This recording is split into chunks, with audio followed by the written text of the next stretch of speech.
Podés comenzar. Bueno, buen día a todos y a todas. Quisiera comenzar agradeciendo a mis directoras, a Marta y a Carla, por este acompañamiento durante estos largos años de investigación y escritura. A cada una de las personas que fueron parte por su apoyo, por las conversaciones que hemos tenido y muchos de esos encuentros están en todo este proceso. Y por supuesto a las juradas por su atenta lectura. Gracias, realmente gracias. Bueno, la tesis que presento hoy se titula Las tecnologías ópticas, mecánicas y luminosas en Buenos Aires, 1852-1910, experiencias visuales de diversión y conocimiento.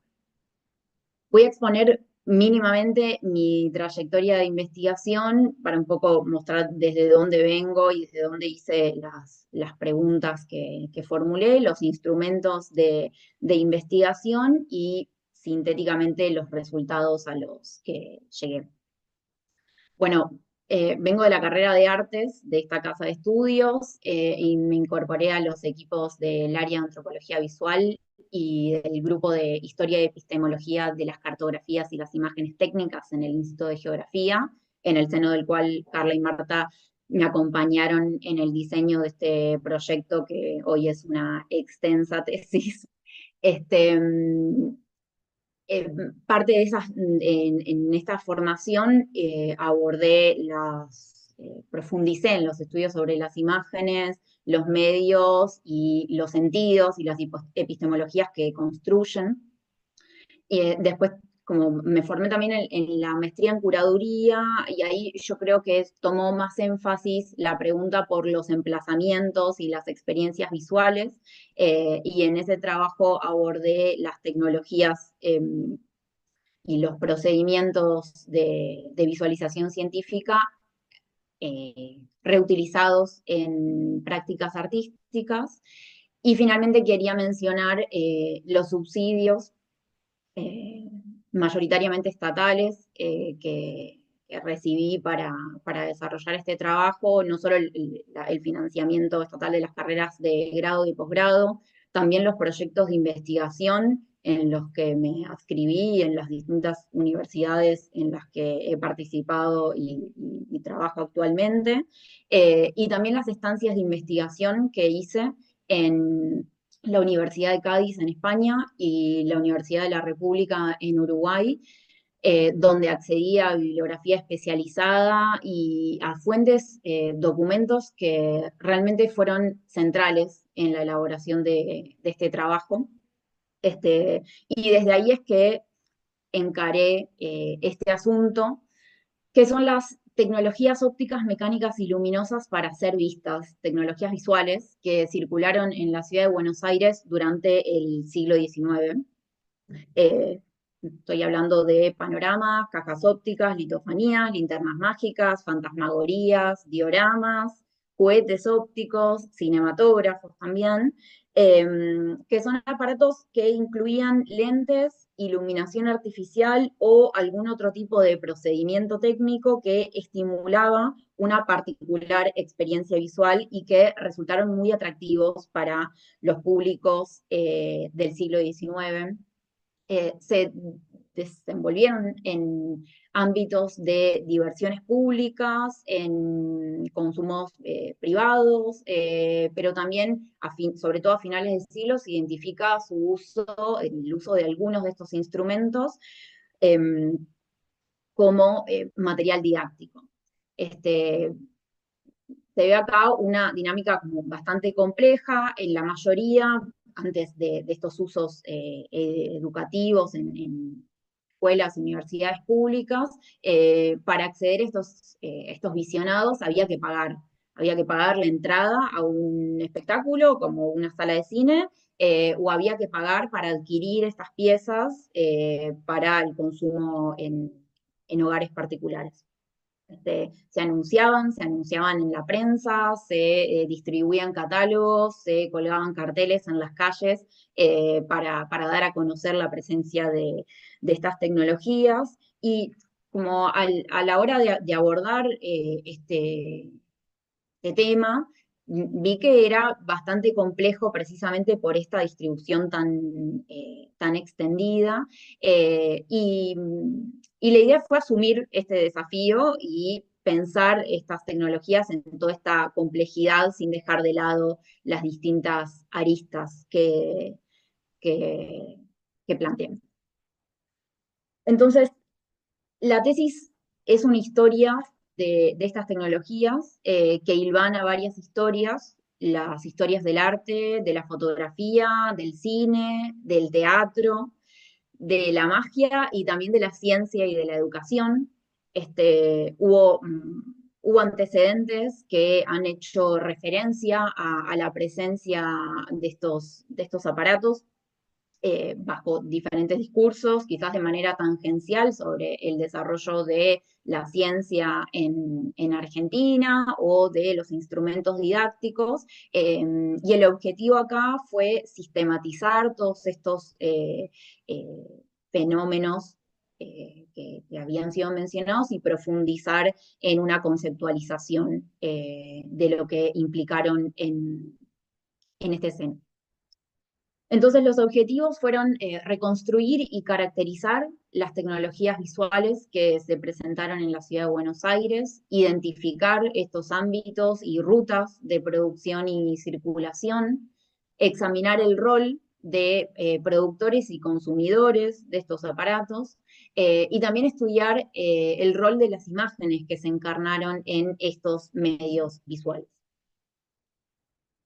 En cuanto al corpus, trabajé quizás 4 tipologías de corpus, de materiales. Por un lado, las publicaciones periódicas, anuncios, artículos, crónicas y reseñas en los diarios, también algunos textos literarios y memorias de testigos de algunas de estas experiencias.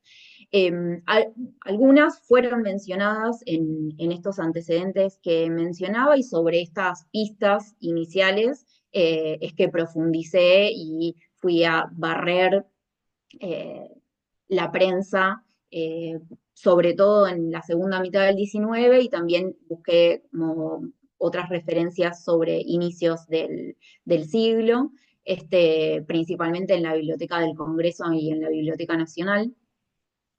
este, que esto me permitió reconstruir, bueno, efectivamente la existencia de estos eventos, pero también caracterizar el precio de la entrada, la ubicación, algunos datos sobre el programa de estas exhibiciones.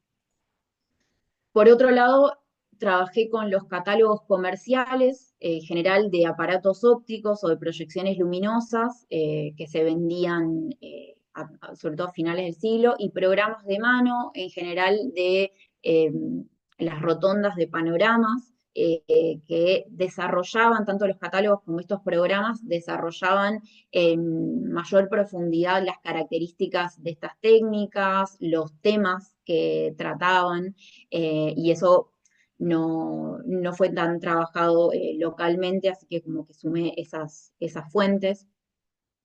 Trabajé también con fuentes iconográficas que acá creo que se pueden subdividir en 2 categorías. Por un lado, las escenas de visionado, que también, por un lado, permiten reconstruir los usos, tanto grabados, pinturas, los usos de estas piezas y al mismo tiempo los sentidos que tenían sobre cuál era el público esperado, qué sentidos cobraban para quienes realizaban y producían estas imágenes. Y al mismo tiempo, las imágenes más técnicas, que pueden ser planos para identificar el emplazamiento y las dimensiones más puntuales de algunas de estas tecnologías, y otras como más procedentes de manuales especializados o enciclopedias, como esta que vemos en pantalla, que explicaban más puntualmente el funcionamiento del dispositivo. Y bueno, finalmente las piezas y los fragmentos de estas tecnologías, de estos aparatos que se conservan en colecciones públicas y privadas, algunas internacionales, porque estamos hablando de un fenómeno de circulación global, entonces en algunas ocasiones elaboré una analogía sobre la presencia de algunas cajas ópticas o visores que se alojan en Europa y que podrían haber sido de características similares los que se presentaron en Buenos Aires. Y por otro lado, también colecciones locales, hallazgos directamente de colecciones enteras, como es el caso de estas slides que les muestro, que son placas pertenecientes a la colección del Gabinete de Proyecciones Luminosas que perteneció al Colegio Nacional de Buenos Aires. Actualmente se conservan en el archivo de este mismo colegio y que se utilizaban para la enseñanza. Pero a partir del trabajo con semejante cantidad de placas, estamos hablando de más de 10.000, es que pude trazar algunas hipótesis más sobre lo que sucedió hacia finales del siglo XIX y comienzos del XX. En cuanto a las metodologías, el trabajo metodológico combinó herramientas de la historia del arte, también de los estudios visuales en general, de la historia cultural, de la arqueología de los medios y la cartografía. Porque el objetivo no fue meramente reconstruir funcionamientos de tecnologías, sino pensar los usos eh, y los espacios de exhibición como condiciones de estas experiencias visuales que estoy planteando. Entonces, a partir de estas herramientas es que busqué sostener una serie de postulados que voy a mencionar. Por un lado, demostrar efectivamente la presencia de una variedad de tecnologías que se instalaron y que circularon en la ciudad de Buenos Aires, integradas a circuitos cosmopolitas internacionales que se fueron consolidando a lo largo del siglo XIX. Esto ya fue trabajado para las escenas de Ciudad de México, de Santiago de Chile, de Río de Janeiro, de Porto Alegre, de Montevideo, y considero que aún hacía falta mucho trabajo para pensar lo que sucedió en Buenos Aires.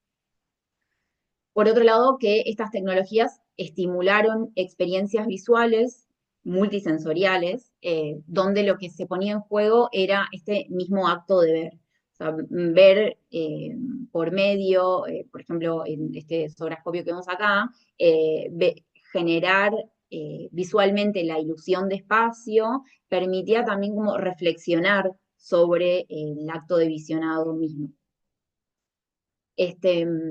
Y atendiendo a las características específicas de estas tecnologías, lo que me interesó sostener es que estas experiencias visuales fueron experiencias de espacio, experiencias de luz y o experiencias de movimiento. Acá, puntualmente, la ilusión óptica de profundidad espacial, las experiencias inmersivas que facilitaban los panoramas, la ilusión de movimiento con juguetes ópticos, o los fenómenos de movimiento de la luz o de ambientación lumínica que se daba con las proyecciones luminosas o con los polioramas. También que estos visionados se dieron en ámbitos de diversión y conocimiento. Y con esto quiero decir que las tecnologías circularon en ámbitos de lo que se anunciaba por entonces como diversiones públicas, a lo que conocemos hoy como la cartelera de espectáculos, en fiestas cívicas y también en ámbitos educativos, como mencioné. Pero también lo que pensé es una doble dirección, vasos comunicantes entre estos ámbitos que los facilitan precisamente estas tecnologías. Y me interesó sostener que en los ámbitos de divertimento donde se utilizaban estas tecnologías, había una instancia formativa y que en los espacios más estrictamente ligados al saber y a la enseñanza, el mero uso de instrumentos como las proyecciones luminosas impulsaba mayor atracción visual en el visionado, por ejemplo, en el aula o en las conferencias ilustradas. Entonces, esto como me lleva a pensar algo como un poco más amplio, que es pensar las tecnologías o las imágenes técnicas no circunscriptas a un uso a priori, sino que el uso se da en función de qué ámbito circula.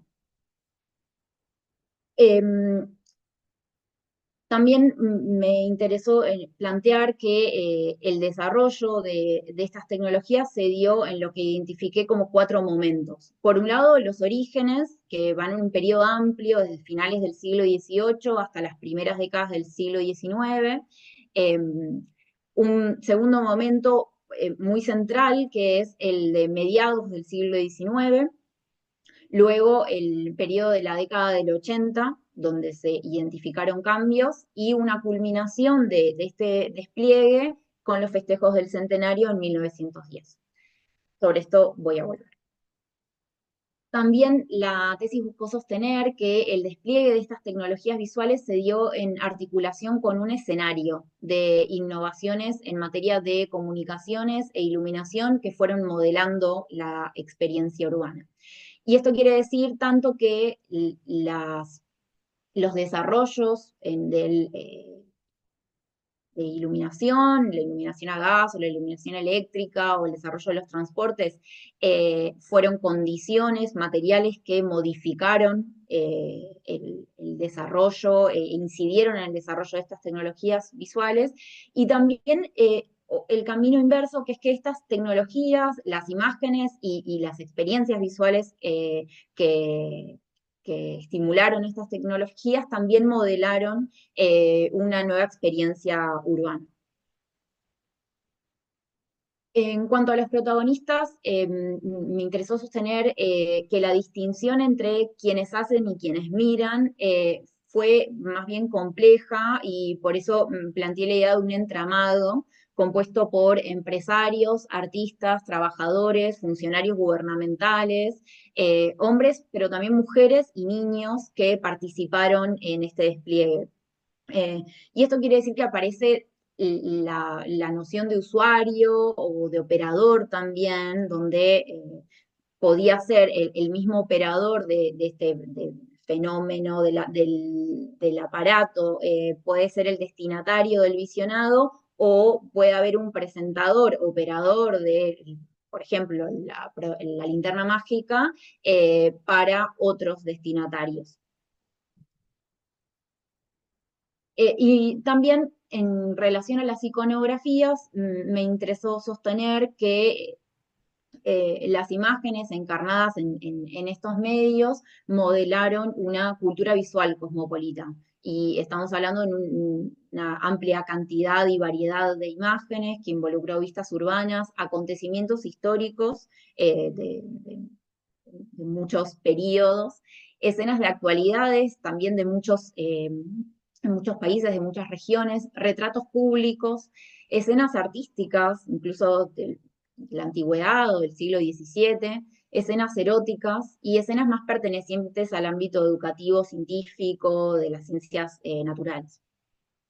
Y en este escenario de una cultura visual cosmopolita, lo que reconocí es una fuerte predominancia de la vista urbana. Entonces esto me permite plantear que lo espacial fue el principal asunto de interés cosmopolita. Es una experiencia de desplazamiento virtual y físico que fue algo de un interés singular entre los públicos decimonónicos. La tesis se estructuró en 2 partes, de 4 y 3 capítulos respectivamente. En el primero me interesó conceptualizar la noción de experiencia visual, partiendo de los discursos, también en épocas anteriores, con respecto a las imágenes, en una mirada dicotómica entre la diversión y el conocimiento. La diversión en el sentido de las imágenes como aquellas que divierten, que desvían, y también en paralelo, en otros ámbitos, la circulación de discursos en torno a las imágenes como conocimiento, es decir, como herramientas de acceso a la verdad. Y sobre esta base, esta como mirada pendular, histórica sobre lo visual, es que me interesó pensar estas tecnologías visuales en una categorización que armé de espacio, luz y movimiento. Que esto, por supuesto, no quiere decir que cada una de las tecnologías se ordena en alguno de estos cajones, sino que quizás algunos aparatos estimulaban especialmente experiencias espaciales, pero también involucraban iluminación eléctrica, entonces se sucedían más de unas experiencias, pero considero que estos tres aspectos fueron centrales en estas sensibilidades decimonónicas. Y en la segunda parte me ocupé del escenario, los protagonistas y las imágenes. El escenario que mencioné, el despliegue de la iluminación, de las comunicaciones y el transporte en la ciudad de Buenos Aires en relación con el despliegue de estas tecnologías y las diversiones públicas. Los protagonistas, productores y públicos que mencioné.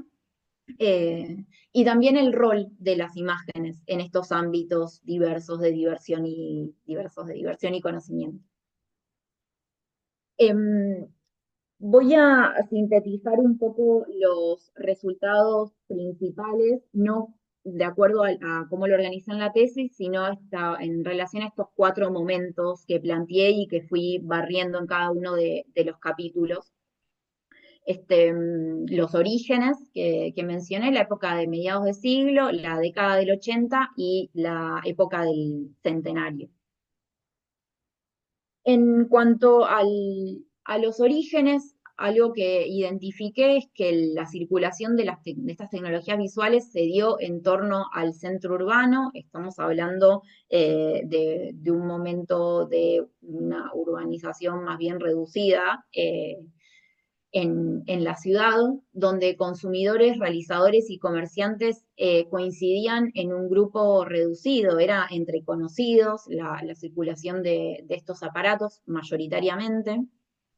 El traslado y el acceso a estos aparatos era más bien excepcional, estamos hablando de tiempos más bien lentos en los viajes transatlánticos, el traslado terrestre por carretas, incluso la iluminación era más bien tenue, o sea que el movimiento urbano era bastante reducido y se centraba en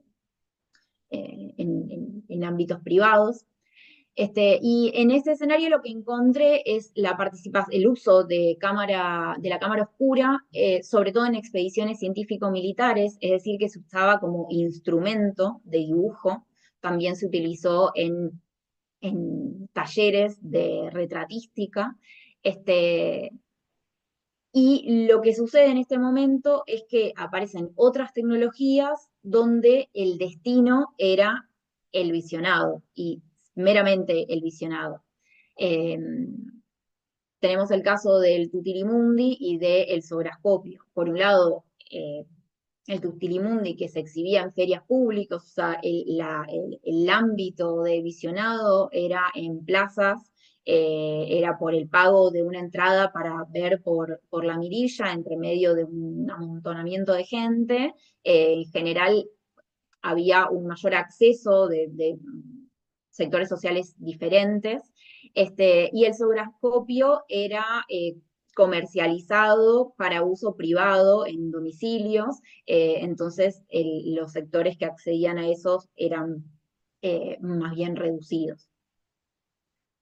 En este escenario también reconocimos el uso de proyecciones luminosas tanto en estos ámbitos públicos, sobre todo en festejos cívicos, como en ámbitos educativos, como en el Real Colegio de San Carlos. Y en el ámbito de los festejos o de las ferias itinerantes se los denominó sombras chinescas o fantasmagorías.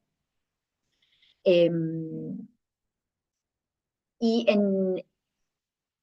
tanto en los sobrascopios como en los tutilimundis, como en las proyecciones luminosas, reconocemos que por algunas menciones hay referencias a la exhibición de vistas urbanas. Entonces acá como planteamos la emergencia de lo que planteé como mirada panorámica de vistas de y en Buenos Aires, porque comienzan muy lentamente a llegar las vistas urbanas a la ciudad de Buenos Aires como consumo visual, y al mismo tiempo la ciudad de Buenos Aires comienza a exhibirse como objeto también de consumo visual para los públicos europeos, como es el caso de este grabado de Kretschmar que recupera las técnicas compositivas del panorama de Rotonda que ya estaba circulando entre públicos europeos. Y algo que también identifiqué para este primer momento es la emergencia del cosmorama, que no solo es una tecnología, sino que también implicó una nueva forma de sociabilidad y de visionado, que es la sala pública, y fue precisamente eso lo que eclosionó a mediados de siglo, que autores han mencionado, han hablado de la salomanía. Que esto lo pude reconocer en la oferta estable de salones de vistas, sobre todo ubicados en el centro. A partir del mapeo que realicé, pude ver que las salas de vistas se concentraban aún más en los alrededores de Plaza de Mayo en relación a circos, teatros y otros espectáculos, pero el emplazamiento fue medianamente similar, no hubo una gran expansión a mediados de siglo. La diferencia tuvo que ver con el proceso de nocturnalización.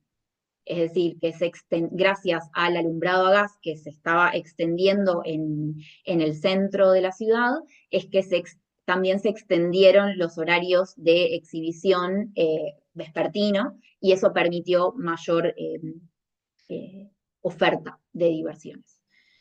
Esto también estuvo dado, considero yo, por la aceleración de las comunicaciones, las mejoras, el acceso al telégrafo, que llegó en el 61, pero yo lo enmarco dentro de este escenario, las mejoras en el transporte, que esto implicó no solo el acceso al interior de la ciudad, el desplazamiento al interior, sino también la llegada cada vez más regular de estas piezas y estos mecanismos, incluso de colecciones para renovar la oferta de vistas en la ciudad.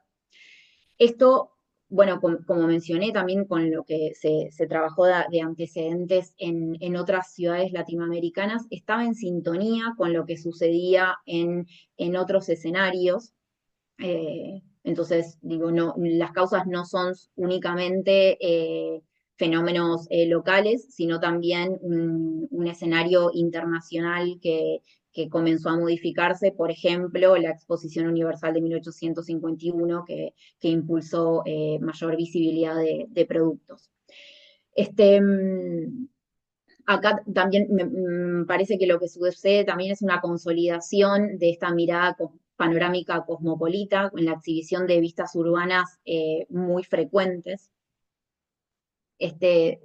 Empieza a sucederse un incipiente circuito comercial que sobre todo se da con los visores estereoscópicos que efectivamente se presentaron en esta exposición universal, y precisamente los visores estereoscópicos hicieron uso, incorporaron las técnicas fotográficas, y gracias a eso fue que eh, comenzaron a proliferar aún más. Y esto es algo que lo pude identificar la fotografía como una especie de medio de medios, también en proyecciones luminosas o en fotografías panorámicas que se iban a desplegar en las décadas posteriores. Algo que también identifiqué a mediados del siglo es la fuerte circulación de proyecciones luminosas. Se habla de linternas mágicas, pero el término que mayor reconocí en las fuentes de la época es proyecciones luminosas. Y debido al despliegue de las proyecciones luminosas es que también comenzaron a circular adaptaciones modificaciones de esta tecnología originaria del siglo XVII, como placas móviles, cromatropos, vistas disolventes, que lo que son, se trata de mecanismos como este que traje, que ven en pantalla, son mecanismos que permitían hacer visible algún motivo en movimiento. Podía ser una escena o un movimiento de colores, y acá es donde recién yo puedo comenzar a identificar las experiencias de movimiento. Si bien hubo algunos teatros mecánicos, acá es donde creo que comienzan a enfatizarse más. El tercer momento que reconocí es la década del 80, donde desaparece esta moda de las salas de vistas, pero las tecnologías no, y siguen exhibiéndose en teatros, circos y otros espacios públicos. Esta expansión de las tecnologías se da también de la mano del crecimiento demográfico en la ciudad, de la instalación del transporte como ferrocarriles, del despliegue de la iluminación a gas y los comienzos de la electrificación. Este, y acá porque se consolida más la industrialización de estos aparatos a nivel global y puntualmente local, a nivel local, la comercialización de aparatos ópticos para el consumo privado, sobre todo alrededor del eje de la calle Florida.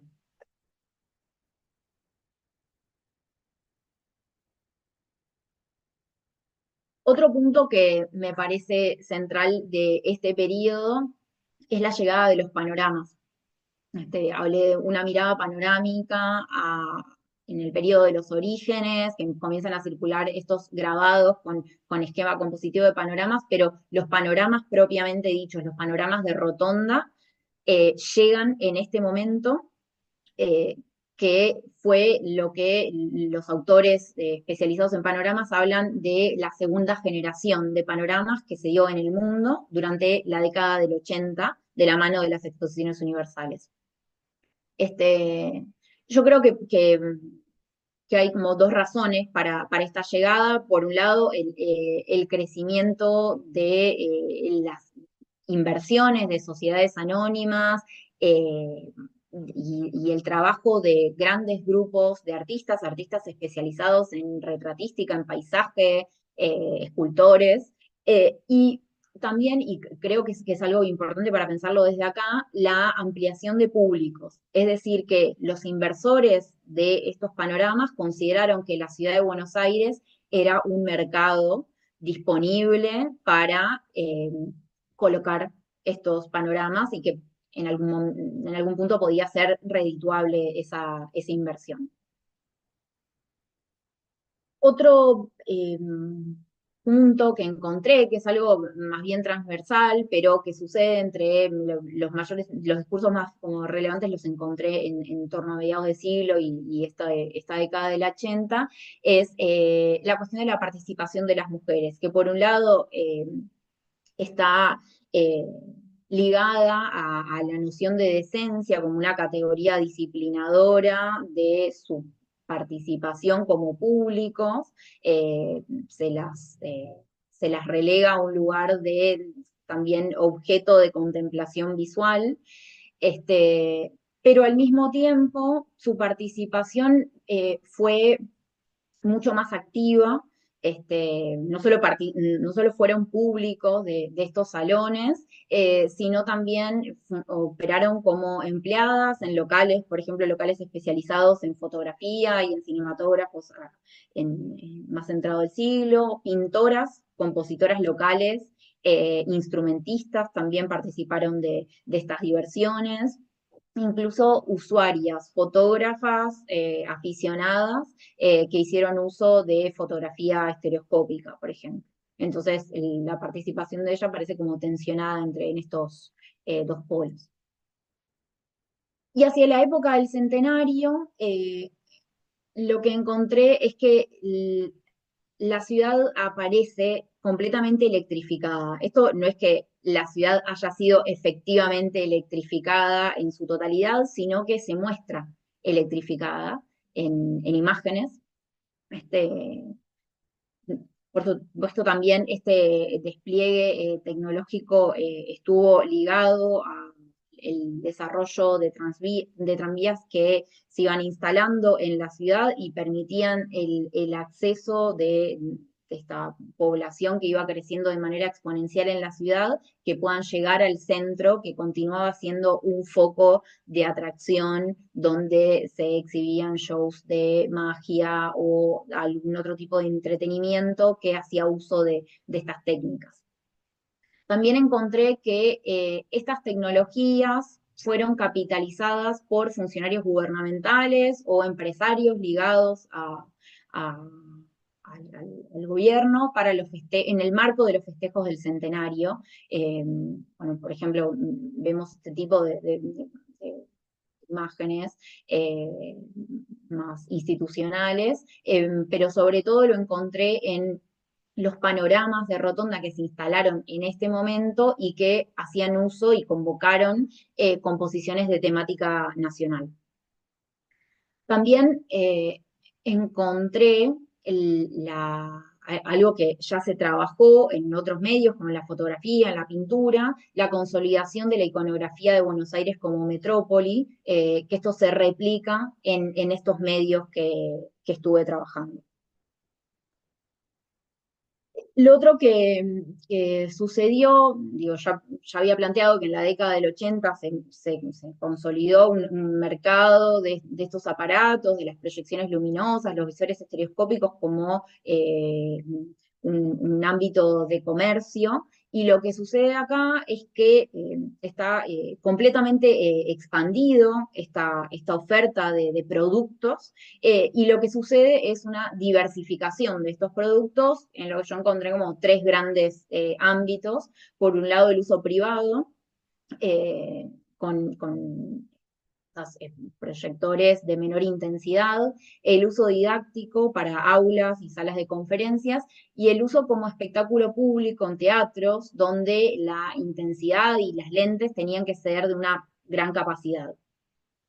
Y en línea con eso, también algo que es un poco transversal a todo el periodo, que un poco se ve a inicios del siglo XIX, pero se reconfigura en este momento, es la emergencia de las infancias como públicos y usuarios privilegiados.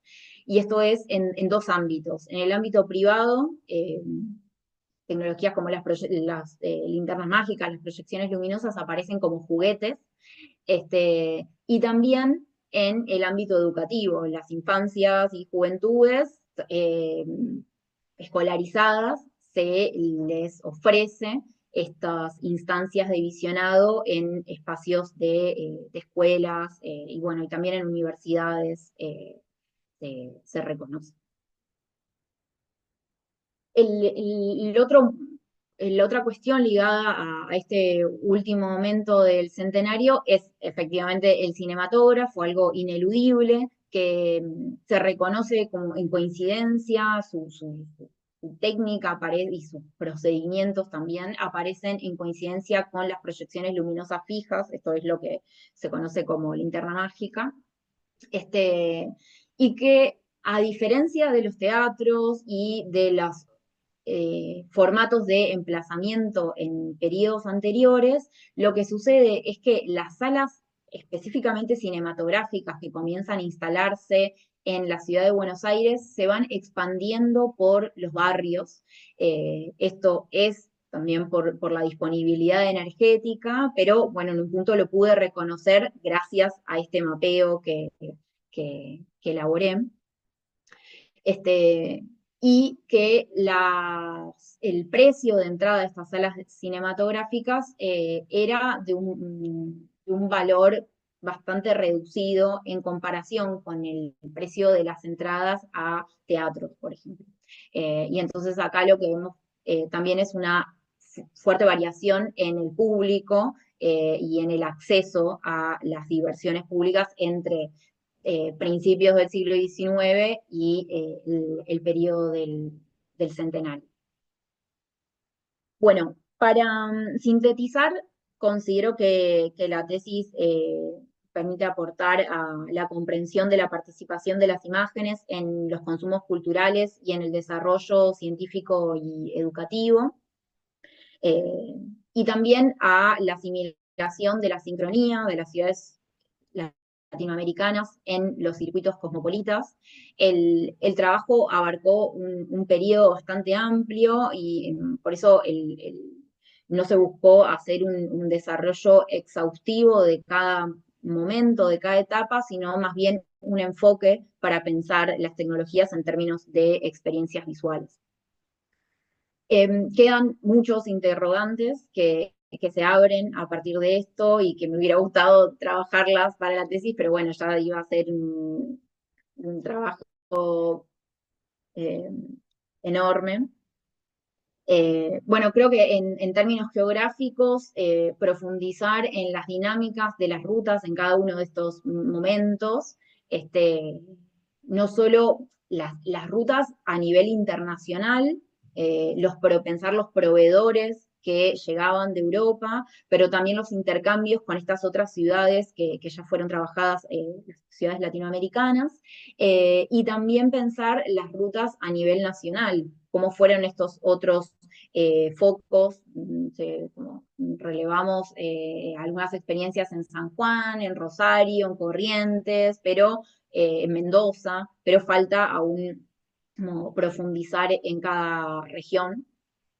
También pensar el desarrollo comercial de estas tecnologías, pensarlas en términos de un mercado que se dio no solo, por un lado, en términos de las diversiones públicas, cuál fue el mercado económico que habilitaron estas diversiones, y también a mí personalmente me parece como muy importante pensar en los comercios que se crecieron hasta llegar a ser grandes emporios de óptica y de insumos científicos. Estoy hablando puntualmente de la empresa Lutz Ferrando y compañía, que la encontramos a mediados del siglo y para las primeras décadas del siglo XX estaba vendiendo a distintos países de la región.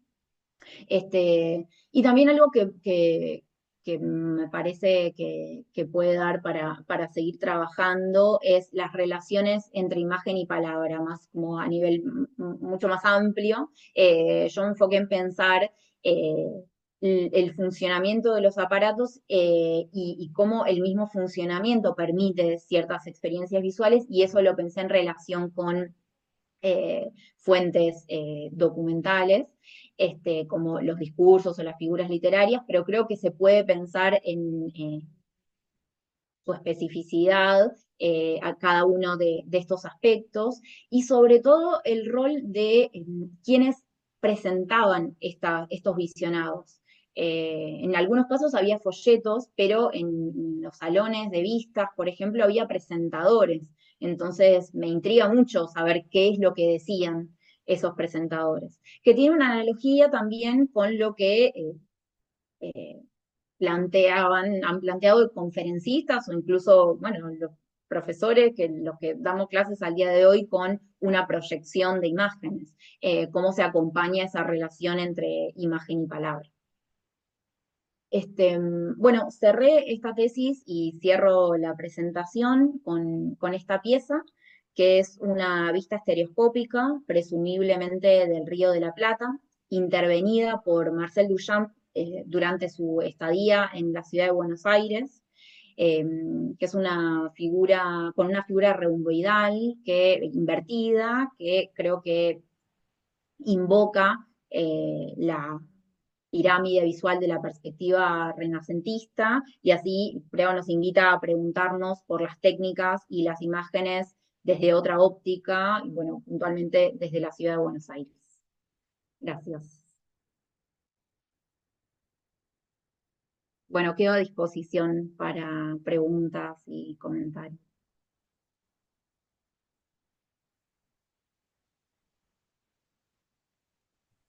No sé cómo quieren que funcionemos.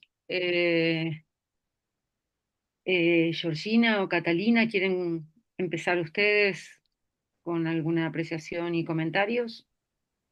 Sugiero que las tres hagan los comentarios todos a continuación y que después Paula pueda contestar, porque seguramente va a haber comentarios que se van a superponer un poco y que también Paula puede hilvanar las respuestas. ¿Qué les parecen? Bueno, dale, ¿quieren empezar? Y Adriana, ya que arrancaste vos si quieres. ¿Qué? Que ¿Qué digo que ya arranca? que arrancaste vos si querés Ah, empezar vos. bueno, no hay problemas. Voy a empezar por bueno, yo no sé los dictámenes ni de Georgina ni de Catalina, me encantaría, en realidad, después, bueno, parte de lo que digan seguramente también recuperará eso. Yo voy a reiterar en algunos casos algunas de los puntos y después quiero hacerte algunas preguntas. Espero que no sea como un acopio muy grande en general lo que vayamos acumulando.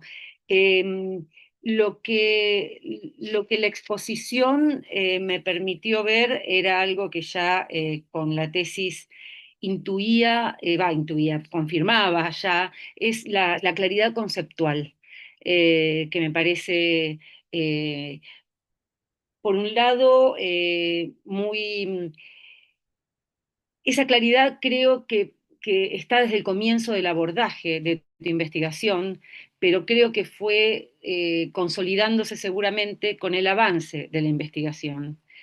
Uno de los méritos en un sentido que tiene entre tantos la exposición que hiciste recién es la autonomía de la voz, que fue algo que un poquito te reclamé amorosamente, siguiendo como un trabajo que habíamos hecho en el seminario también, de no enmarañar, de que tu discurso no quedara enmarañado y como a veces como dependiente o sumiso de todo lo leído, que es mucho y has leído muy bien, y que además tiene que ser así, o sea, no, el mundo no empieza con nosotros y en tu caso no empezaría con tu tesis. Pero acá vos pudiste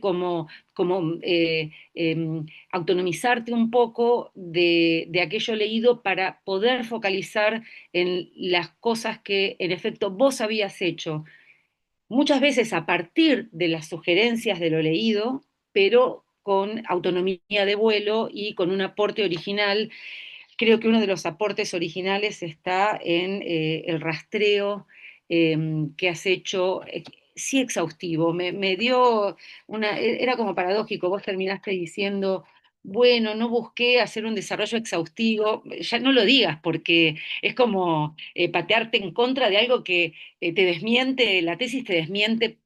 Totalmente, o sea, la exhaustividad absoluta sería Funes el Memorioso, es imposible, y sería una locura y una tontería, pero, pero la exhaustividad es parte del valor, pero a vos la exhaustividad no te hizo naufragar en el detalle individual de la cosa, sino que todo el tiempo eso estaba al servicio de una conceptualización más generalizadora, que no es simplificadora ni homogeneizadora. Eso me pareció muy bueno. Digo, toda esa búsqueda en periódicos, en anuncios, algo que dijiste ahora también que me interesó, que también había más carteles o anuncios más en la calle, quizás eso no se notó tanto. Digo, pensando en el libro, ¿no? Ya estoy pensando en la articulación de esto como libro, absolutamente. Creo que me gustó también que el abordaje tuviera en cuenta como el universo del teatro en este sentido, y si bien también recurrís al mundo de la literatura, acá esto no surgió tanto en la exposición, sí en la tesis, creo que la relación con el teatro te puede dar algo un poquito más original en un sentido, eventualmente incluso con las producciones discursivas del teatro o de performáticas del teatro. Em, lo del trabajo con las proyecciones luminosas del Colegio Nacional de Buenos Aires, sé que has hecho un trabajo en el transcurso de esto muy, muy útil, muy bueno. Eso es una joya, absolutamente. Un hallazgo de esos que, bueno, todos los que es un poco lo que yo te marqué, bueno, como especialista en siglo XIX, que es que no solo es un trabajo importante al servicio del campo más cercano en el que te moves, digamos, sino que es un gran aporte para los estudios del siglo XIX en términos generales, que es lo que uno desea que pase desde cualquier eventual disciplina o cruce de disciplinas, ¿no? Muchas de las cosas que trabajás son solidarias a las que a mí me interesan, no vengo trabajando, pero también es bueno cómo esa articulación uno puede ver cuánto puede servir. Ustedes están acostumbrados, digo, y yo he adoptado como casi como una Biblia el libro de Svetlana Alpers a partir de la tesis de Marta, como ese libro que parece que no tiene nada, digo, porque tu tesis podría tener un funcionamiento local y ojalá internacional, pero digo en el sentido, viste, de cómo un texto que parece que trata cuestiones tan lejanas al campo en el que uno está trabajando puede ser más iluminador que aquel que habla de manera directa de las cosas que nos ocupan, ¿no? Que a veces entonces tiene una cerrazón importante. Creo que hay un buen trabajo también de periodización y de conceptualización permanente, que se notó mucho también ahora. Eh, Me parece interesante también una de las posibles, parece que me mezcló todo, de las posibles continuaciones de esto, puede estar en alguna de las cosas que mencionaste, quizás también en esto de estas panoramas de temática nacional. Hay algo, a mí en particular, pero eso como una nota al pie, me interesa mucho, hace mucho que rastreo un poco, porque estoy trabajando mucho, estuve trabajando también mucho sobre la figura de Garibaldi y siempre me impactó que, bueno, la importancia que tuvo Garibaldi para cierta parte de bandería política del siglo XIX argentino justifica, digamos, pero también está bueno como de pronto un articulito o un aporte que puedas hacer más sistemático en relación con eso. Es muy bueno lo de todo el aporte de costos también que haces, porque hace también a las modalidades socioculturales, ¿no?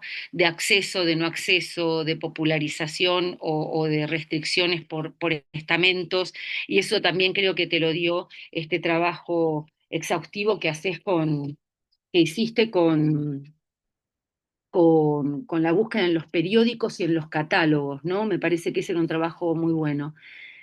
Algo que no es una objeción, pero sí me parece que hay que tener en cuenta y sospecho que es más fáctico que conceptual. ¿Por qué no está el libro de por lo menos el libro de Bertanesian último? Yo no creo que porque otro pasó por ahí, uno entonces tenga que vedarse la posibilidad de pasar, pero digo, el libro sobre las mujeres y la fotografía, ¿no? El último, que es las primeras, quizás no te entró porque ya la tesis estaba cerrada, seguramente, pero creo que hay ciertas cosas de contacto ahí que podrían servir eventualmente incluso para discutir o para completar, digo, hay ciertos personajes que son centrales en el libro de él, de Andrea Brunet, por ejemplo, que podrían complementar bien, ¿no?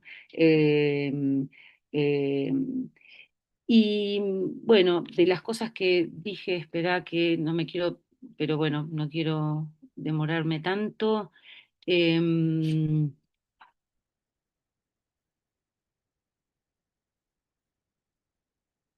Bueno, en todo caso, bueno, hay cosas que ya te explicité más claramente. Tenés mucha claridad conceptual, eso es maravilloso. Tenés mucha capacidad de síntesis.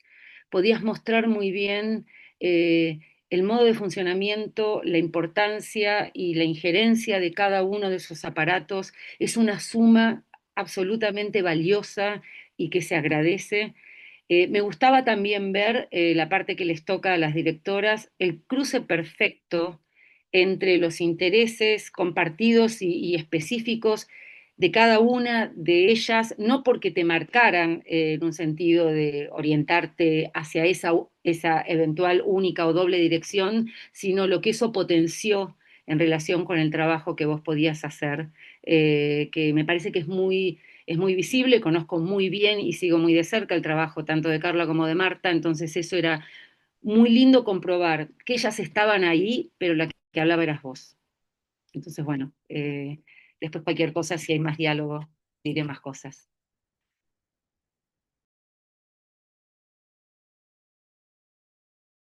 Gracias, Adriana. ¿Te parece, Catalina, si retomas vos la palabra? Sí, claro, buenísimo. Bueno, primero que nada, felicitaciones. Es un logro llegar hasta acá, es siempre un camino más, menos largo, más, menos tortuoso. Bueno, tortuoso siempre.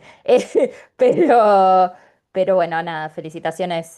La verdad que bueno, ahí me sumo también a las cuestiones que recién mencionaba Adriana respecto de bueno, la claridad metodológica, bueno, el trabajo minucioso que se nota que has hecho de, bueno, de búsqueda de fuentes, pero bueno, a veces también, bueno, me estoy sumando un poco a todo lo que decía Adriana, porque bueno, son algunas de las cosas que también te marqué en el dictamen, pero a veces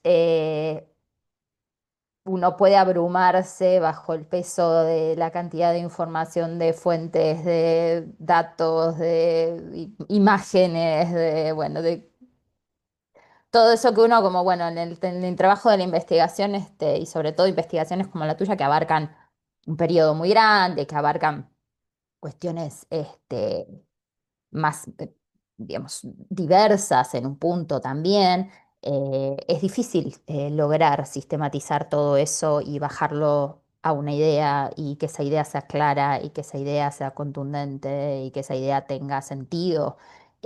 Así que eso también hay una felicitación porque realmente lo has logrado y has logrado que, bueno, que efectivamente todo eso tengo un relato y una idea que está ahí presente. Em, Algunas de las cositas bueno, que también ya te había marcado, pero para no repetir lo que mencionaba Adriana, em, me parece muy interesante esta cuestión de cómo abordás público, productores, consumidores, como un entramado, esto que siempre aparece como dividido, ¿no? Y que siempre aparece como cajitas separadas, en realidad es fundamental pensarlo de esta manera, pensarlos a todos como agentes, ¿no? Funcionando ahí en estos, en estos despliegues, en estos desarrollos de las nuevas tecnologías. Me parece que es muy productivo para entender procesos, prácticas. em, pero me parece también interesante para pensarlo como un público, no solo de estas tecnologías específicamente, sino también para pensarlos como una forma de entender otros consumos dentro de la ciudad, como casi una forma metodológica, ¿sí? Para poder entender otros consumos dentro de la ciudad, otras formas de circulación de productos y personas dentro de la ciudad que me parece muy, valga la redundancia, productivo para seguir pensando otros procesos dentro del siglo XIX bueno, ahí habían traído a Svetlana Alper, bueno, ¿no? Digamos, como digamos, la metodología que ella logra delinear sirve para pensar muchas otras cosas y creo que vos ahí has logrado algo que está bueno, como para pensar muchas otras cosas de procesos problemas del siglo XIX que está muy bueno. Eh, es- Corazones a pensar en términos internacionales, en términos de ciudades, de metrópolis cosmopolitas. Buenos Aires era una metrópolis cosmopolita y el hecho de que lo hayas pensado, ¿no? En términos ya más macro me parece importantísimo. En términos comparativos, que eso es otra cosa que realmente has logrado que es pensar en términos comparativos, que es muy difícil y es muy complejo desarmar todo ese entramado. Vale, hoy estoy un poco redundante, pero bueno, no importa. Es muy temprano acá, discúlpenme. Me parece que está muy bueno como has logrado eso y eso es algo que para tu futuro trabajo y futuro libro estaría bueno que le dieras un poquito más de ahí de sustancia, bueno, no, sustancia tiene, pero digo que le pusieras mucho más en primer plano eso, ¿no? Digamos, Buenos Aires como una parte más de todo ese universo que vos lo planteás y que está ahí, pero y tenés que, yo creo que ese tendría que ser como el punto más, ¿no? Importante ahí adelante y pensarlo como ya una red, ¿no? Eso está buenísimo y me parece que ahí tenés que como que darle por ahí. Em, Después, bueno, obviamente todo el trabajo que vos ya has hecho y estás haciendo y sé que vas a continuar ahí con un proyecto nuevo de las diapos del, este, del Colegio Nacional de Buenos Aires. Y también algo que a mí se me había, enseguida se me había aparecido y después vi que vos lo habías planteado acá al final como bueno, un posible camino de trabajo, de continuación del trabajo es eso, ¿no? Las conferencias, los invitados internacionales que se anuncian con proyecciones luminosas, ¿no? Eso también como un atractivo para el público, como la cuestión de lo visual resulta una herramienta de atracción al público, una herramienta muy seductora. Pienso en que incluso esto es algo que continúa, yo me voy para mis campos, pero digamos ya entradísimo el siglo XX, ¿no? Esto sigue siendo una cuestión que aparece en los anuncios, mismo las imágenes que Le Corbusier proyecta cuando él viene en el 29, que proyecta se sigue, ¿no? Digamos, son algo que es lo primero que la prensa retoma, no tanto lo que dijo, sino las imágenes que muestra, ¿no? Entonces eso también y después como, bueno, esto deriva, ¿no? Ya, bueno, ya me voy lejos, pero pienso en Pairó y su uso de las imágenes y su uso de las proyecciones luminosas para las clases, ¿no? Digamos, esta deriva es como un libro aparte que tenés que ahí, Y es interesante en lo que decís también, Catalina, pensando que en el caso de Le Corbusier convivía todavía con el dibujo, con carbonilla exacto, o con pastel sobre papel que después se disputaban, ¿no? exacto, Eh, o sea, exacto. esa convivencia, un poco lo que mucha gente en historia del arte trabaja entre la convivencia de la fotografía y la pintura, todavía el retrato al óleo, que vos puedas hacer esa convivencia todavía entre la materialidad del papel y del grafismo y los aparatos ópticos, ¿no? Y Exacto. el discurso y la palabra, el peso Y de la la palabra. palabra. En la década del 20 y 30, los conferencistas, que eran una categoría internacional, ¿no? Exacto, que eso justamente que venían, ¿no? Circulando por el mundo y venían, bueno, Exacto, sí, Le sí, Corbusier mismo, ¿no? Digamos, por poner un ejemplo, pero digo, ¿no? También esta cuestión global, ¿no? De técnicas, de discursos, de personas, ¿no? Que la están novela ahí. de Cancela, el profesor Landormí, era un conferencista profesional, era eso, sí, sí, totalmente. Y ahí, ¿no? La proyección luminosa y la tecnología eh, como ¿no? Lo que une un poco, ¿no? Conecta todo ese entramado. Y bueno, y justo Adriana, me diste pie para otra de las cosas que iba a mencionar, que vos lo planteás y lo trabajás un poquito, sobre todo con el caso de Colivadino. Pero también pensar cómo esto, profundizar un poquito más cómo estas tecnologías, vos lo trabajás muy bien para la primera parte, de cómo estas tecnologías impactan en la producción artística, pero bueno, por ahí también darle un poquito más ahí de sopa a la segunda parte, porque más allá de Colevadino había muchísimos artistas que estaban en esto, pero esto también es algo completamente alternativo, ¿no? Es un comentario como para que tengas así más puntitas para seguir. Y después un dato que quien hace el panorama eh, de la defensa de Roma, ahí estaban involucrados Alfredo Lazzari y De Corso Bonifanti. Alfredo Lazzari y De Corso Bonifanti vienen a la Argentina a hacer panoramas, a pintar los panoramas, y después te terminan quedando. Eh, entonces eso también como otro punto para pensar esto, ¿no? Estos movimientos y estas derivas en este caso, la historia del arte, ¿no? Artistas que vienen con otra finalidad, artistas que son, digamos, académicos en sus países, en este caso de Italia, y que llegan y para dedicarse a algo completamente diferente de lo que ellos hacían en Italia, una cuestión comercial, una cuestión, y bueno, terminan siendo, digamos, figuras relevantes dentro del campo artístico local, así que eso también es interesante para pensar cómo las tecnologías y estas técnicas de la visión también son como un poco disparadores de cambios en otros campos, ¿no? Eso está bueno como, bueno, vos lo mencionás, pero digo, como para ahí darle un poco más de... em, bueno, también interesante las cuestiones que planteas respecto de la agencia de las imágenes, la agencia de los individuos, pero la agencia de las imágenes para transformar, ¿no? Eh, para generar procesos nuevos. Em, Me parece muy, muy, muy productivo, sí. Después me parece lindo, lo dejas ahí, pero es muy lindo cuando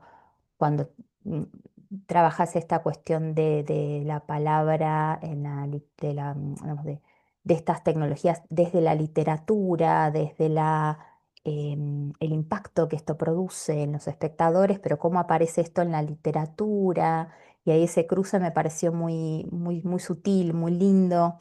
Em, Después, también otra cosa bueno, que Adriana ya te mencionó, pero me parece muy fructífero y la cuestión espacial, esto que los mapas que trabajaste, las estadísticas, esto es algo que en general los historiadores del arte le damos muy poca atención, pero sirve muchísimo como herramienta para pensar cuestiones más allá de las imágenes o más allá em, de lo que trabajamos en general y me parece muy rico lo que este tipo bueno, de herramientas pueden proporcionar. Y en función a eso, me quedé pensando cuando veía esos mapas, em, como esta especie de capas geológicas de cuestiones que van asociadas a los espacios urbanos, em, porque los mismos espacios que vos estás mostrando, que son los espacios de entretenimiento, que son los espacios de consumo, que son los espacios donde la gente va a comprar, donde la gente va a mirar, donde la gente va a explorar, son los mismos espacios que son a su vez los que están representados, ¿sí? O sea, las representaciones de Buenos Aires son de esos mismos espacios que vos estás marcando. Em, Son los espacios de atracción que aparecen en la literatura, que aparecen en el tango después, que aparecen, ¿no? Digamos, esas zonas de la ciudad que se convierten, ¿no? Con una densidad simbólica, ¿no? Pero está bueno pensarlo em, desde la experiencia, ¿no? Entonces, como ahí hay una cuestión entre experiencia urbana, prácticas urbanas y representaciones y símbolos y, ¿no? Como ahí va todo en conjunto, ¿no? Y que a su vez esto que vos planteabas, ¿no? Digamos, las representaciones más vistas, más comunes eran las vistas urbanas. Y esto es algo interesante también porque este es el momento en donde las vistas... ¿no?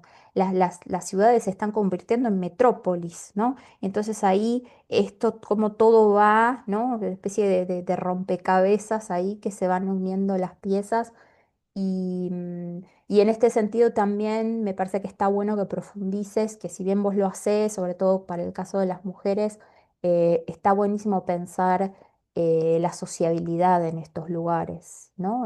Y la sociabilidad asociada a los traslados dentro de la ciudad, de un lado a otro, del suburbio al centro, ¿no? Las luces del centro, el centro, las luces del entretenimiento del centro, eh, como, también como proceso de simbolización y de organización del espacio imaginario de la ciudad está muy bueno como para ahí agregar algunas capas más de sentido. Em, y algo más que iba a decir finalmente y me olvidé, pero bueno, no importa, después ya porque lo anoté, pero quién sabe dónde, ya lo sumaremos a algún comentario más. Pero bueno, nada, felicitaciones y bueno, y adelante con este trabajo hermoso. Gracias, Catalina. Bueno, nos queda Georgina para crear una devolución a Paula.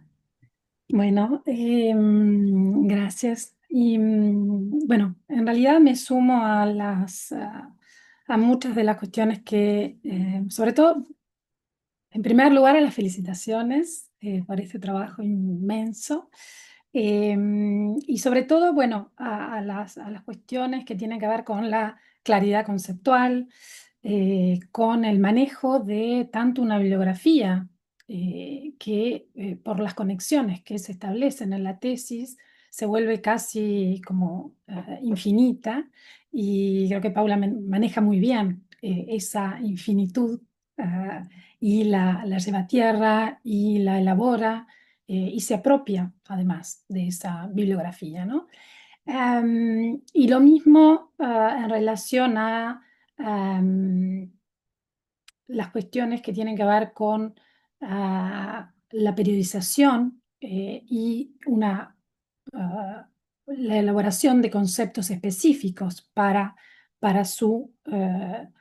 eh, su corpus y sus problemáticas, que son tantas y complejas, en cambio, bueno, se vuelven manejables, ¿no? Esa estructura sobre la que, bueno, en algún momento de mi evaluación cuestioné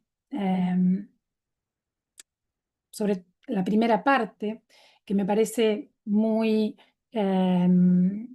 útil para pensar cómo luego se instalan las tecnologías, los espectáculos y cierta experiencia en Buenos Aires, pero que me parecía al principio, cuando empecé a leer, me parecía que es el marco general, ¿no? La descripción de los aparatos, de cómo funcionaban, me parecía que en un cierto sentido podía opacar todo lo otro, ¿no? Digo, estoy poniendo lo europeo y la llegada al continente.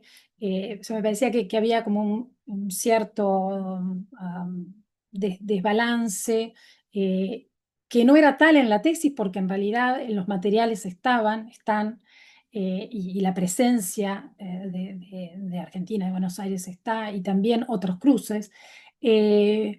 Creo que eso puede tener que ver con el proceso con tu proceso, Paula, ¿no? De formación y de lecturas. Entonces, toda esa parte quizá pensaba como llegar a eso más tarde, pero bueno, toda esa parte de descripciones me parece quizá que es la que habría que, pensando en un libro, como relativizar, ¿no? Porque esa es la parte que está ya en otras, como en la bibliografía. Y todo lo que no está, es la o sea, todo Am, una de las cuestiones que me pareció más interesante, además de, bueno, de todo lo señalado, o sea, por un lado, la bibliografía y cómo se maneja, y el corpus, que también es un corpus casi es enorme, y bueno, y creaste como de las categorías que te sirvieron para pensarlo no solo en sucesión, sino en entramados, ¿no? Y varios entramados del público y el privado, de cómo se está viviendo eso, y el entramado de esas relaciones entre lo nacional o colectivo, etc. Una de las cuestiones que me pareció valiosísima es, bueno, esa idea de la sincronía, ¿no? Que estableces, y Y por eso mismo también me pareció, o sea, me pareció que era quizá uno de los puntos más problemáticos si pensamos desde una óptica postcolonial. O sea, ¿cómo pensamos esa sincronía, que es o sea, la idea de sincronía y la idea de que se construye en la tesis necesariamente porque las tecnologías venían de Europa, pero también en ciertos momentos se construye como en un sentido unidireccional, ¿no? Viene de Europa la tecnología, llega acá y esa mecánica que funcionaba efectivamente, creo que podría quizá pensarse o ponerse a prueba, digamos, con algunos discursos justamente sobre esa relativización de la unidireccionalidad. Y en la evaluación te señalaba un texto de Mejías López, o un par de textos de Mejías López, en el que él piensa no solo los discursos, sino esa relación, la experiencia, y por eso me interesó ese y no otros textos en este sentido. O sea, la experiencia europea y latinoamericana, y sobre todo la europea, como mucho más desigual, dice él, desigual, imperfecta y contradictoria en relación a las tecnologías, a la modernidad, con respecto a las ciudades latinoamericanas. Él en su libro más importante dice, bueno, en realidad en Buenos Aires, en la metrópoli Buenos Aires, se estaba mucho más adelantados que en un pueblito de Francia perdido en el mismo momento, ¿no? O sea, esa sincronía, o sea, poner quizá a prueba o pensar esa sincronía y esa direccionalidad y cómo se establecían ciertas relaciones acá y allá, y sobre todo porque hay una llegada clara de tecnologías extranjeras, pero también, y eso se relaciona también con tu tesis, una apropiación nacional o latinoamericana, ¿no? Y cuando pienso en apropiación, bueno, cómo se utilizaban en relación a la construcción de nación, ¿no? O sea, cómo se utilizaba la fotografía, las proyecciones luminosas, los discursos que se elaboraban en relación a, por ejemplo, la representación de Buenos Aires o la representación de las guerras o eso, o sea, esa apropiación o esas apropiaciones, bueno, después con el cine, por supuesto, ¿no? Pensar esas idas y vueltas y cómo quizá ese sería el comentario o uno de los comentarios o de las preguntas que me hice mientras que leía la tesis. Otra de las cuestiones que te puse, y eso por supuesto, en realidad este comentario y estos que vienen piensan en el libro, no están pensando en la tesis. O sea, la tesis me parece una que cierra por todos lados, que funciona perfectamente, que pone en diálogo en el campo y en mi campo, de las tecnologías visuales y cierra perfectamente y pone además relaciones, salta a otras cosas y hace otras preguntas fundamentales y novedosas además, ¿no? No sé no me acuerdo cuando hablaron, Adriana y Catalina dijeron novedad, pero bueno, a mí me pareció que la novedad, que muchas de las partes en las que estructuraste la tesis tienen mucho de novedosas.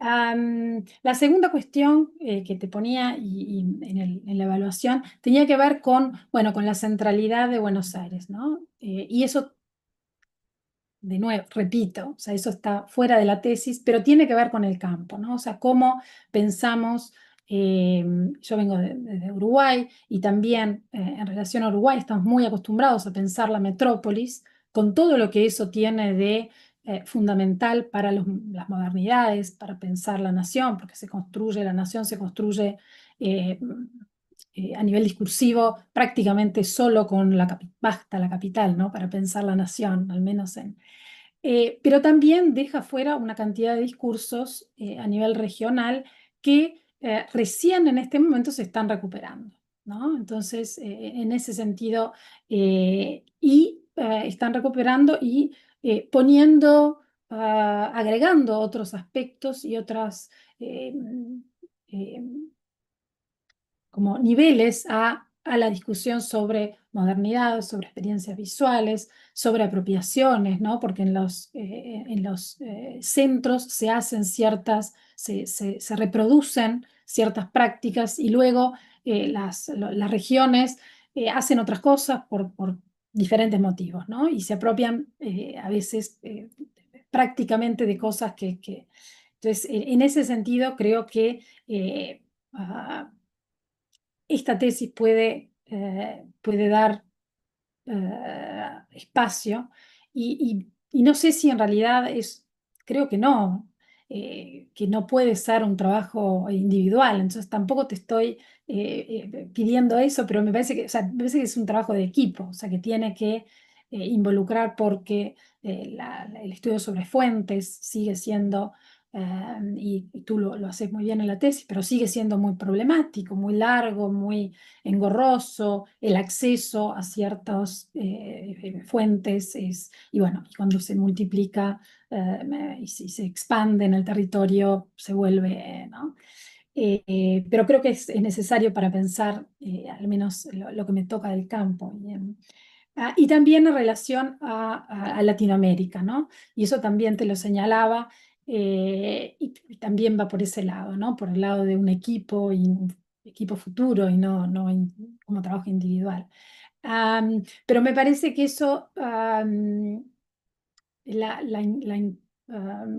el pensar Latinoamérica, que tú en algunos momentos te referís a cuestiones puntuales, ¿no? Eh, Creo que eso es necesario a nivel justamente, de nuevo, ¿no? Del campo. O sea, cómo estaban pasando cosas de manera simultánea en Latinoamérica y no, o sea, cómo esas tensiones con ciertas tecnologías extranjeras se daban, ¿no? Porque, bueno, que estamos en general, y por eso vuelvo a la cuestión postcolonial, estamos muy acostumbrados a pensarnos en relación a Europa y un poco porque se pensaba en ese momento, en el siglo XIX, en el siglo, ¿no? XVIII, XIX, se pensaba y o sea, se tenía que pensar en cierto sentido así, pero también porque, bueno, porque estamos trabajando con tecnologías que también lo son extranjeras, entonces, pero como decía, bueno, también en el caso de Latinoamérica funcionaron en otros sentidos.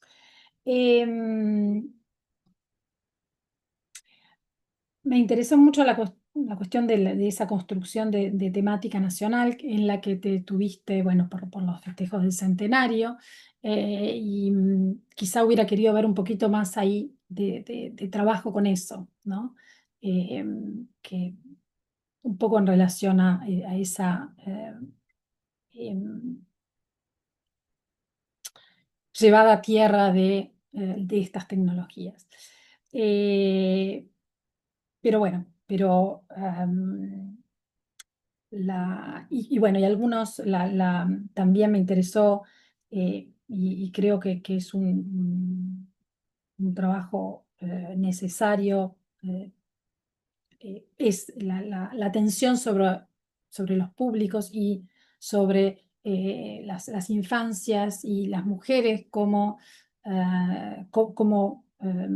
hacedoras y como públicos, y bueno, entrando, digamos, en un entramado en el que en las historias en general, por lo menos hasta los últimos, no sé, décadas, pocas, 2 décadas, no aparecían y bueno, ahora empiezan a aparecer y empiezan a aparecer de manera multidireccional. Bueno, eso creo que es, saqué muchos apuntes mientras, bueno, por supuesto, mientras que la leía y están todos entreverados, quedaron todos en lugares diferentes. Creo que no me falta nada y si me falta, bueno, no importa demasiado. Felicitaciones. Me pareció muy buena la tesis. Muchas gracias, Georgina. Bueno, muchas gracias a las tres, ¿no? Catalina, Adriana y Georgina.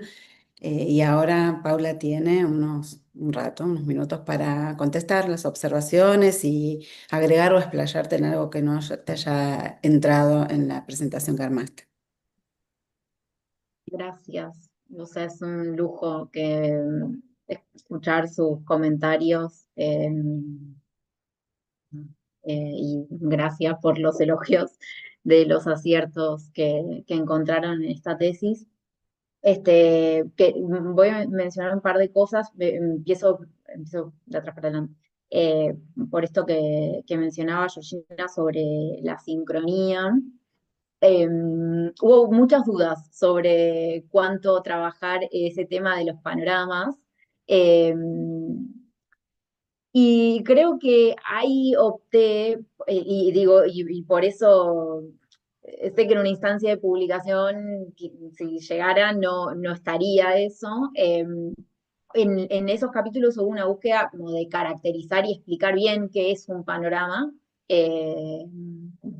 para no esté tan familiarizado, qué es cada una de esas tecnologías. Y por otro lado, que esa sincronía de que estamos pensando era, bueno, según cada una de las tecnologías era compleja, porque por ejemplo los panoramas, las rotondas panorámicas, en realidad llegaron después, pero los ograscopios llegaron prácticamente al mismo tiempo que estaban circulando por estas ciudades productoras del siglo XVIII en Europa. Hubo como algo de eso y también es pensar, bueno, esto primerísimo que hizo Barker, bueno, o no tan primero porque aparecieron novedades en estos últimos meses de que no fue el pionero pionerísimo, pero bueno, las dinámicas de producción, de la forma de anunciar, el uso del recurso de inversiones, digo, todas esas características que ya se reconocen en el primer panorama, o el que conocemos como el primer panorama en el mundo, se replican, bueno, casi un siglo después en los otros panoramas de la segunda generación, que son los que llegaron a Buenos Aires. Y en términos como también pensando la sincronía, hay algo que me interesa como señalar, quizás es como, y en relación a esto de los protagonistas y el entramado que sucede, que hay como capas de, bueno, la producción concreta de esas tecnologías, quién elabora el proyector, quién lo comercializa, y quiénes lo usan. Entonces, bueno, por ejemplo, que veo que a inicios del siglo XIX se compraba de afuera y venía de afuera. Después empiezan a estar los negocios en la ciudad, los negocios en la parte céntrica. Y después ya a finales, más puntualmente en la época de 1900, ya están las cámaras, y se producen placas acá, y no solo se producen placas, sino que también en algunos casos, eso es lo que me parece que faltaría pensar más en profundidad, hasta qué punto estos grandes emporios comerciales como Lutz Ferrando producían cámaras fotográficas o las importaban y las distribuían. Entonces ahí creo que se puede afinar más la cuestión como más puntual de cómo era la dinámica global de estas tecnologías. Y también coincido 100% en que esto es un trabajo en equipo. Pienso que algo incipiente sucedió con ese dossier que publicamos, y que había muchas vías de entrada, como quizás un empresario que recorre distintas ciudades, se puede seguir esa pista o se puede seguir la pista como de eso, de alguna tecnología, y ahí se puede empezar a pensar una dinámica global. Entonces, ¿en qué medida Buenos Aires tenía un acceso, en qué medida se daba esa sincronía de Buenos Aires? Bueno, depende, creo, como de cada momento, de cada tecnología, y de cómo eran los lazos, quizás puntualmente de un emprendedor o empresario que traía sus placas a la ciudad de Buenos Aires, si le funcionaba o no armar un salón de vistas o se iba a otra ciudad. Este, con respecto a, bueno, y creo que ahí es donde la, bueno, esta mirada, que no es que la búsqueda no fue apuntar a, bueno, esto sucedía en Europa, en Buenos Aires se recibió de tal manera, sino, bueno, la historia que conocemos es que el Cosmorama surgió en París en la década del 30 y bueno, quizás en fines de los 30 ya estaban en Buenos Aires, entonces como la historiografía general que se conoce tiene que ver con lo que sucedía en Europa y no con, bueno, con estas rutas que hace falta seguir profundizando. Este, Una, y con respecto a... Una Sí. cosita en relación con esto, pero así como una línea que después podríamos conversar.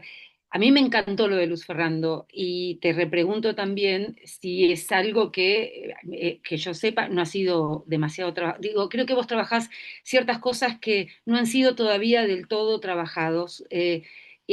La cuestión de la iluminación en Buenos Aires, que bueno, está el libro de Liernur y Silvestri, por supuesto, que vos mencionás, que es pionero, pero digo, hay todavía mucho para hacer, pero me gustó mucho en particular cuando vos hablás de la nocturnalización. Creo que eso hay que seguirlo. Hay alguna gente que está, incluso alguna gente más joven que tiene como intereses en la cuestión de la noche. Digo, me parece que ese proceso que va vinculado, y uno a esto, lo de Luz Ferrando, yo una de las propuestas que te iba a hacer es avanzar con lo de Luz Ferrando, porque creo que es como una especie de condensador. Quizás de esto está muy bien cuando lo usaste para lo de la sincronía que te está proponiendo Georgina, pero pienso también en una variante nacional que no sé, todavía creo que esa hilación no se hizo. A mí hay un personaje que me interesa particularmente, que es la Gleice, el especialista en oftalmología más importante que emerge a finales del siglo XIX y que marca, digamos, bueno, un pionero. Digo porque hay las cosas van derivando en términos culturales a algo que no solo va a la técnica de aparatos, sino vos estás pensar en los primeros capítulos de Svetlana Alpers también, ¿no? Con las cuestiones de microscopía, ¿no? Que vos también recogés de donde está el funcionamiento del ojo y cómo, digamos, mi cabeza fue avanzando hasta Malbrán y las operaciones del Centro Oftalmológico Malbrán que le hacían a Borges en los ojos para sus cataratas. ¿Entendés? Digo, como una historia de la cultura, ¿eh? Bueno, yo tengo intereses en la cultura desde el punto de vista de la medicina, me interesa, pero digo, creo que ahí hay como cierta línea para pensar las modalidades más autóctonas en sintonía o no con el universo, digamos, pero con cierta marca también de despliegue personal nacional. Y creo que ahí puede haber algo, que empiecen a entrar, creo que vos quedás ahí de avanzar no solo sobre aparatos, sino también sobre las concepciones que hay en relación con el estudio del ojo y de la visión. Mm, mm, sí, gracias.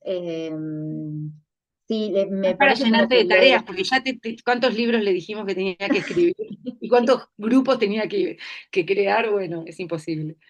Sí, lo del estudio de la óptica, bueno, es un temazo, y algo que yo pensaba de Creri es que, bueno, fabuloso y súper señero como y pionero lo que armó, pero bueno, concretamente esas investigaciones derivaron estos aparatos que específicamente en la ciudad de Buenos Aires llegaron como mucho más tarde, quizás sucedían como otras cosas, y algo que veo es estas casas de óptica, Oliva Schnabel, que era como originalmente, después, bueno, esa deriva, Lutz y Schultz y Lutz Ferrando, que aparentemente se asoció con Ferrando en Montevideo, y habrían armado como eh, sí, un emporio comercial, donde, bueno, recuerdo cuando estuve allá en Montevideo, de repente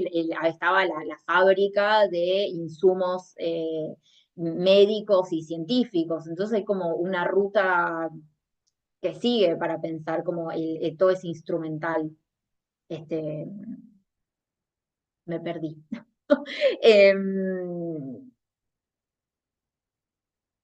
Bueno, y ¿dónde estaba? Estaba en lo de pensar esa sincronía. Sí, a mí, bueno, puntualmente, como seguir esas rutas de esos emporios comerciales que en un momento estaban asociados con una sede en Milán y después esa sede en Milán se cae y aparentemente quedaría en Montevideo y Buenos Aires. También he hablado con colegas en Brasil que hay insumos de Lutz Ferrando allá. Por supuesto, en el Colegio Nacional de Buenos Aires hay insumos, Lutz Ferrando, Lutz y Schultz también, entonces es como ya eso de base en sí es un tema, incluso sí podría ser una investigación más larga. Lo de Bertancian también tenía que mencionar, me quedó afuera el libro. Me enteré y ya las directoras saben que me han insistido, no leas más. Y bueno, en un momento les hice caso y me puse a escribir. Y sí, sé que hay trabajos en paralelo, como que rastreé algunas cosas que se habían avanzado y que estaban, pero sí, bueno, en el momento que se publicó tenía varias cosas cerradas. Este, mm, con respecto a las fuentes, apareció lo de los carteles que mencioné acá y que no lo mencioné tanto en la tesis, por ejemplo, tuvo que ver con que, y esto me permite hablar como también en general sobre el trabajo con las fuentes, que fue difícil conseguir. Materiales que me permitan reconstruir toda esta escena, porque si bien eso, por ejemplo, aparecían colecciones enormes como las del Colegio Nacional de Buenos Aires, faltaban datos y bueno, si bien hay documentos y todo, bueno, faltaban datos para pensar la escena más grande, y en la cartelería fue, nada, complicado acceder. Hubo algunas instituciones a las que no pude acceder. Y bueno, entonces quedó un ¿Cuáles? poco ¿Dónde buscabas y no pudiste? No, de curiosa. en el Instituto del Teatro, no puedo acceder, en el Museo del Ah, Cine. ah, bueno, Pero vamos a bueno, estar. nada, Ah, sí, ah, sí. como muchos de los materiales con los que trabajé, intenté pensar que se puedan replicar esos estudios a los materiales que ya están en algunas de estas colecciones. Este, en relación a lo que mencionabas de las proyecciones, que mencionaron Catalina y también Adriana mencionaste, del uso de proyecciones, sobre todo como en las conferencias, esto que después aparece y que yo lo vi en la colección del Buenos Aires, que es con la que más trabajé, eso está más centrado el siglo. Yo acá lo corté en 1910, pero el Gabinete de Proyecciones Luminosas se funda en 1913 en el Buenos Aires y sigue hasta 1962. Entonces el fuerte es la década del 30, es un poco más avanzado esta como, explosión de uso de proyecciones. Algo que hay trabajos todavía hechos, pero creo que recién ahora está empezando. De hecho, como estoy en una red de uso de placas de historia del arte, donde se está empezando a pensar el lugar de las proyecciones en la historia del arte, puntualmente estas placas de vidrio. Hay una colección de historia del arte en Buenos Aires, que son placas a color, entonces hace falta como rastrear la técnica, los modos de producción, que eran específicos de una casa de Alemania, que llegaron acá, que no se sabe cómo llegaron, quién los compró, y que, bueno, otra vez abre preguntas sobre la circulación global y también sobre cómo se construía cada una de estas disciplinas, o sea, en base a qué nociones los profesores de Historia del Arte en el Colegio Nacional daban, enseñaban con pintura, que bueno, puede haber trabajado Alpers en su libro, o sea, qué es lo que decían.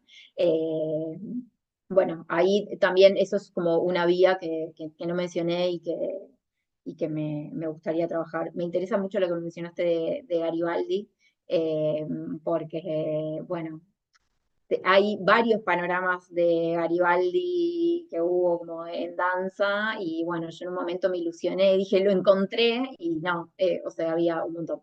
Este, que es un tema, también aparecieron, no me acuerdo si lo mencioné en la tesis, pero aparecieron como imágenes de Urquiza en espectáculos en Valencia, entonces hay como unas idas y vueltas, que también, claramente esas piezas se produjeron acá y después se movieron. Entonces, del otro lado queda como la otra punta para trabajar, que yo un poco la empecé a mover pero, por la parte de las vistas urbanas, pero como para pensar los circuitos globales, como que hay que pensar también Ah, del otro lado, sí. con otra perspectiva. Ahí obviamente Montevideo es Río de la Plata, eso, Sí. base.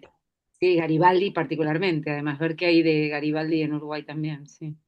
Sí, bueno, y las placas que consulté, las placas pintadas que consulté en el Archivo Nacional de la Imagen y la Palabra en Montevideo, que le hemos revisado también con muchos colegas, les he consultado, son un gran enigma, son unas piezas que a mí me parecen una joya y son retratos de San Martín, de Bolívar, pintados para ser proyectados, que posiblemente hayan circulado también en otras direcciones.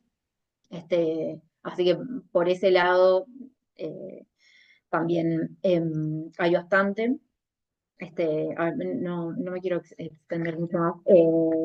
Lo que me mencionaste, Catalina, de estos panoramistas, es un dato que no tenía y que un poco me quiero matar porque necesito saber quiénes son y dónde está esa info. Yo después te la paso porque yo estuve trabajando con esos artistas, por eso lo sé, pero así que Claro, nada, yo después te paso lo poco que tengo, porque también los archivos son inexistentes, sí. te lo paso, no te preocupes.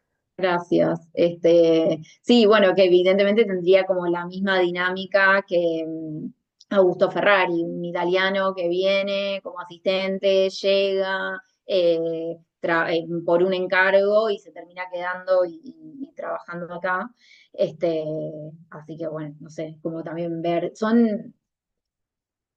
en algunos casos es como hay una vía que es como arrancar por una colección, por ejemplo la de la NIP o la de Buenos Aires, y como trabajar a fondo, y también aparecen estas otras puntas que uno no sabe a dónde ir a buscar las fuentes y que también son un enigma para seguir trabajando. Bueno, seguramente me quedan un millón de cosas para recuperar de lo que me mencionaron. Este, sobre el impacto en los artistas. Sí, un poco me metí y un poco no me quería meter porque me parecía que el impacto, por ejemplo, en lo que trabajé las pinturas de Palier o de Pío Colivadino, sobre el impacto de la iluminación, que también lo veo en obras de ellos. Me parece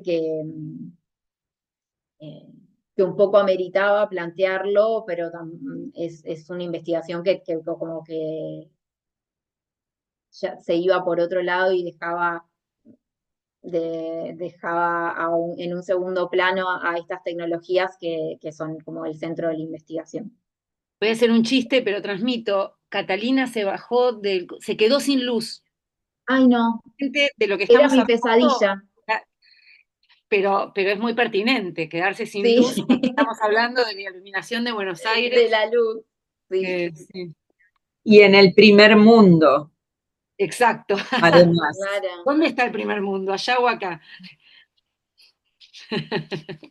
Sí, Así que tenemos que excelente. seguir pensando en términos postcoloniales. Acá tenemos ¿Dónde está conexión. la luz?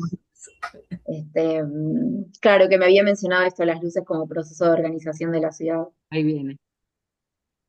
eh, un poco lo mencioné.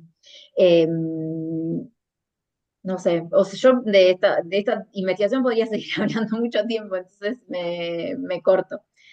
Eh, y si quieren, no sé, le aviso a Augusto para que vuelva.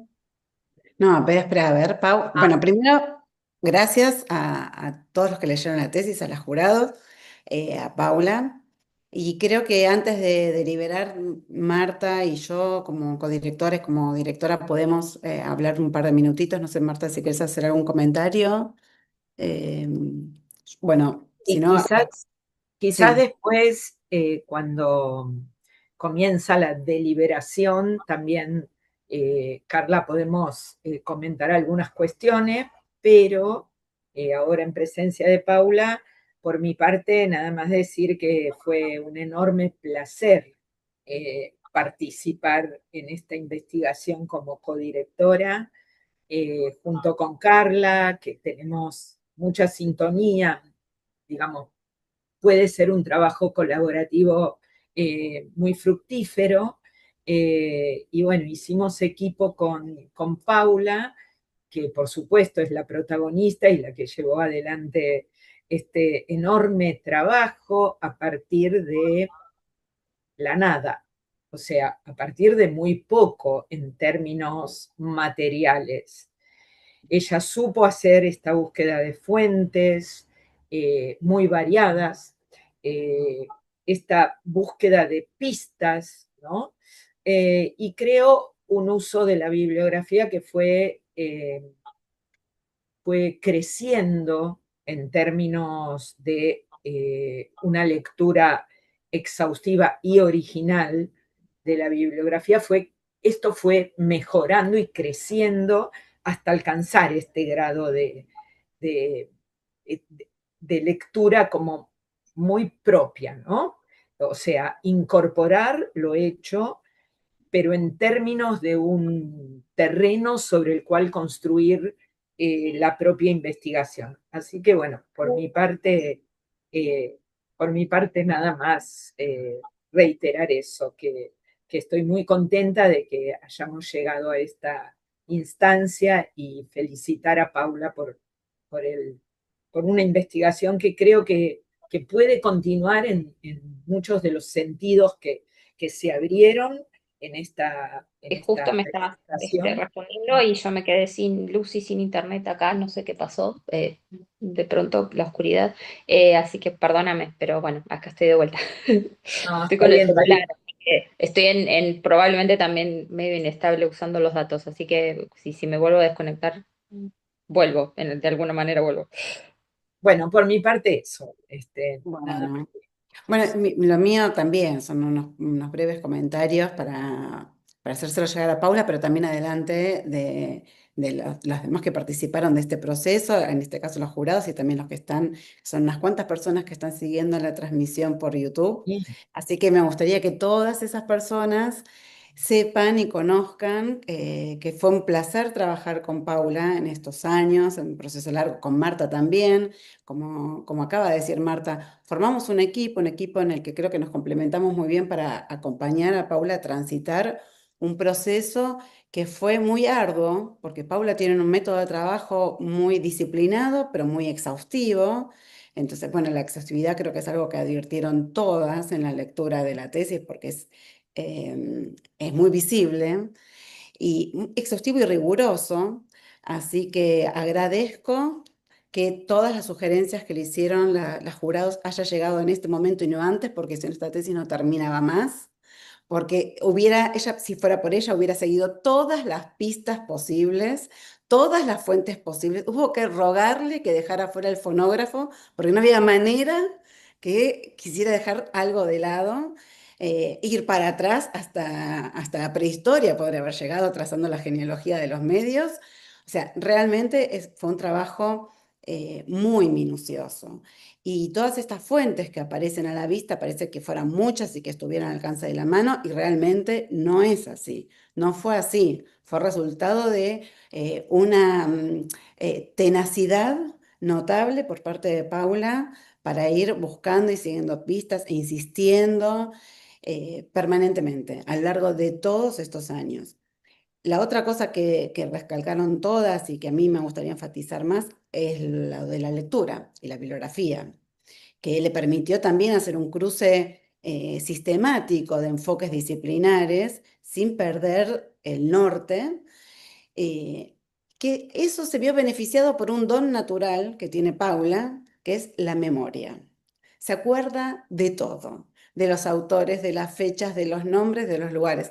Así que esa conjunción de la memoria, la disciplina, la lectura, el fichado de los materiales, las hojas y hojas de Excel con datos, que eran abrumadores realmente, pero tiene un método de trabajo tan prolijo, tan riguroso. En las reuniones de trabajo tomaba nota puntualmente de cada cosa que decíamos en su cuadernito famoso con tinta negra.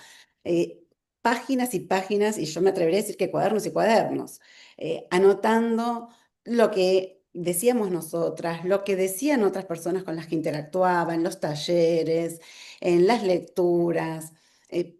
Una concentración total. Así que todo esto para decir que es un placer trabajar con Paula.